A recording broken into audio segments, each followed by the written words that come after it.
कर्मयोग in life में आप सभी का स्वागत है। आज हम लोग अष्टावक्र गीता की चर्चा करेंगे और इसमें आत्मज्ञान का जो है बहुत ही स्पष्ट तरीके से विश्लेषण किया गया है और इसमें डायरेक्ट जो है बोध की बात की गई है। इसमें किसी प्रकार का जो है जप तप ध्यान पूजा अभ्यास की बात नहीं है, सीधे ज्ञान की बात की गई है।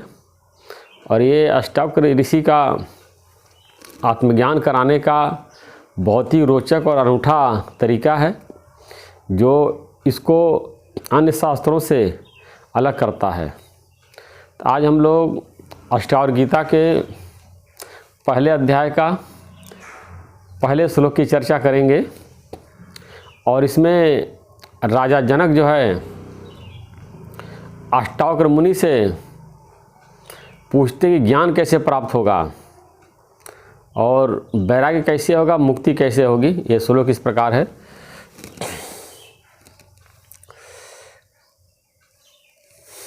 हे प्रभु, ज्ञान कैसे प्राप्त होता है, मुक्ति कैसे मिलती है और वैराग्य कैसे प्राप्त होता है, यह मुझे विस्तार पूर्वक बताइए। तो राजा जनक जो है सच्चे जिज्ञासु थे। उन्होंने ये नहीं पूछा कि हमारा राज्य कैसे बढ़ेगा, धन कैसे बढ़ेगा, मैं चक्रवर्ती राजा कैसे बनूंगा, इसकी बात उन्होंने नहीं किया जैसा कि और राजा लोग सांसारिक लोग करते हैं। अपने धन और ऐश्वर्य की वृद्धि में लगे रहते हैं। लेकिन राजा जनक जो है सच्चे जिज्ञासु थे, तभी उन्होंने पूछा ज्ञान कैसे प्राप्त होगा। अब संसार में चार तरह के लोग होते हैं। एक ज्ञानी होता है, एक जिज्ञासु और एक अज्ञानी और चौथा मूढ़। तो मूढ़ व्यक्ति बिल्कुल जो है ज्ञान के बातों से कोई इसका मतलब नहीं रहता है। और जो अज्ञानी रहता है केवल धन को बढ़ाने के लिए लगा रहता है, पदार्थों को बढ़ाने के लिए लगा रहता है, मान सम्मान को बढ़ाने के लिए लगा रहता है। वो ज्ञान प्राप्ति की उसको इच्छा नहीं रहती है। वह अपने सामाजिक और आर्थिक जो उसका स्टेटस है उसको बढ़ाना चाहता है। चाहता है कि समाज में मेरा नाम हो, मेरा यश हो और मैं और बड़े पद पर पहुंचूं, मेरे पास और ज़्यादा धन हो जाए। इन्हीं सब बातों में लगा रहता है और वो ज्ञान प्राप्ति की तरफ उसकी कोई भी रुचि नहीं रहती है। और जो जिज्ञासु होता है वो सत्य को जानना चाहता है। उसको ज्ञान तो प्राप्त नहीं हुआ है लेकिन वो ज्ञान को जानना चाहता, सच जानना चाहता है। और जो ज्ञानी होता है उसको आत्मा का ज्ञान हो गया है, परमात्मा का ज्ञान हो गया है और वो अपने स्वरूप में स्थित है। तो यहाँ राजा जनक जानना चाहते ज्ञान क्या है, वैराग्य क्या है, मुक्ति क्या है। तो यहाँ समझना चाहिए कि सिर्फ जो है आपको ज्ञान को जानना है। वैराग्य और मुक्ति तो ये ज्ञान का फल है। ये जो ज्ञान जो वृक्ष है इसका फल जो है वो है मुक्ति।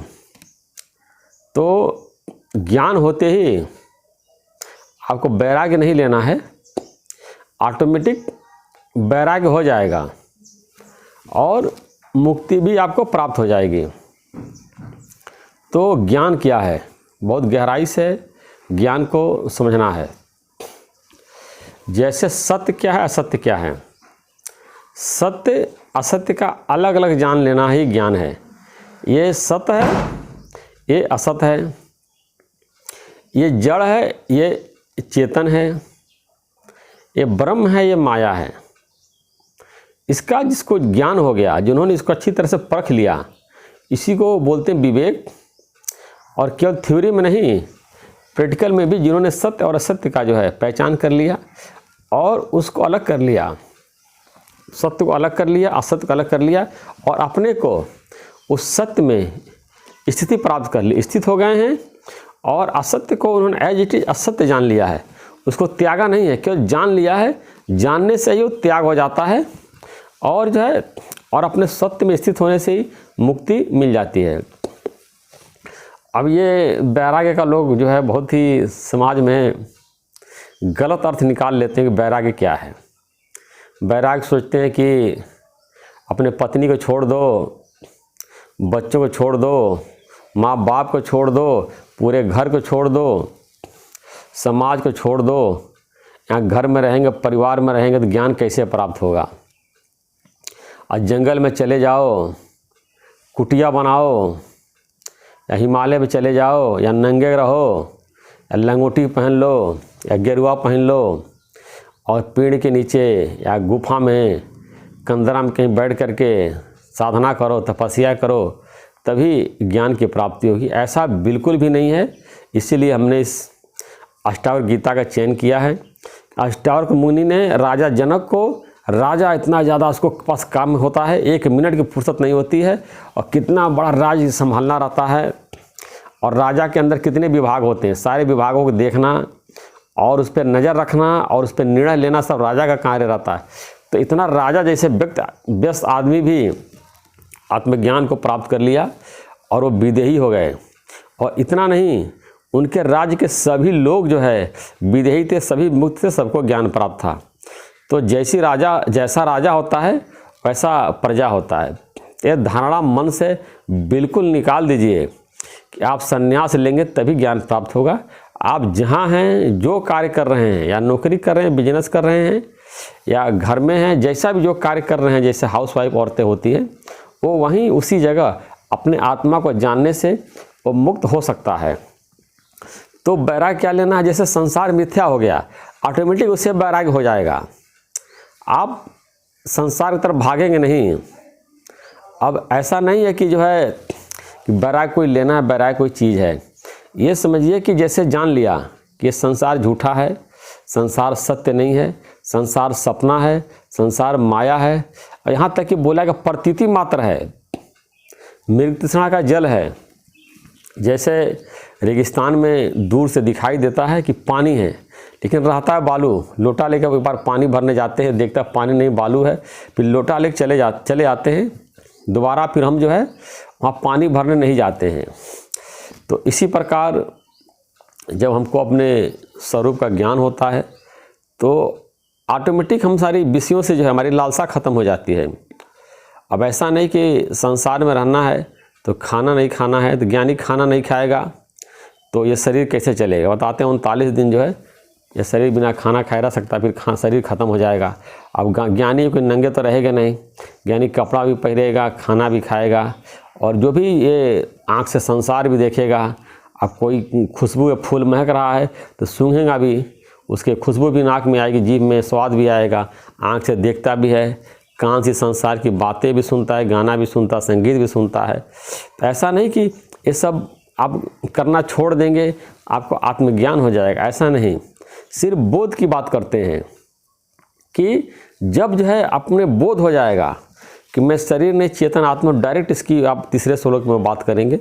जब ऐसा बोध हो जाता है तो उसको ज्ञान की प्राप्ति हो जाती है, और आत्मा को जानने से ऑटोमेटिक सारा संसार उसको मिथ्या लगता है, सपना जैसे लगता है, वैराग हो जाता है, और जो है उसको मुक्ति प्राप्त हो जाती है। मुक्ति कोई और चीज़ नहीं है, अपने स्वरूप में स्थित होना ही मुक्ति है। जब हम स्वरूप में स्थित हैं तो हमारी सारी जो मनोकामनाएं हैं, जो तृष्णाएं, सब समाप्त हो जाती हैं, क्योंकि अपने आप में हम भरपूर हो जाते हैं। क्योंकि जब तक हमारे अंदर इच्छा है तब तक हमारे अंतःकरण में छेद है और हमारे अंदर वो कमजोरी रहती है। इच्छा जो हमारे अंदर है हमको एकदम वीक बनाती है।